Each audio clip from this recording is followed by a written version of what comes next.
Syederalun puluhan warga desa Payabaru Gandapura Biren terkurung banjir sejak Sabtu 22 Januari 2023 malam. Hujan deras yang mengguyur Biren menyebabkan kawasan tersebut terkurung banjir yang mengelilingi desa tersebut. Tim SAR Pos Biren pada Minggu 22 Januari 2023 pagi mengerahkan 1 unit rubberboat untuk mengevakuasi warga yang terkurung banjir. Tim SAR dengan perlengkapan lengkap memasuki kawasan tersebut dan menurunkan perlengkapan dan bot, mereka langsung mengevakuasi puluhan warga ke titik pengungsian di Menasah setempat.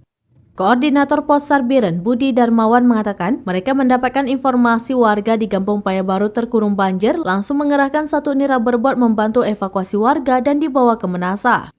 Evakuasi dilakukan bersama warga setempat, ada 6 kepala keluarga yang dibawa ke Menasah. Evakuasi dimulai pada pukul 8.30 waktu Indonesia bagian Barat hingga pukul 9.55 waktu Indonesia bagian Barat.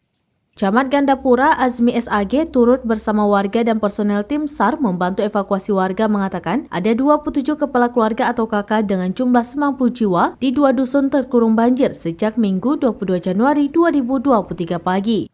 Kemudian ada sejumlah warga lainnya juga terkurung banjir dengan ketinggian air mencapai 1 meter lebih.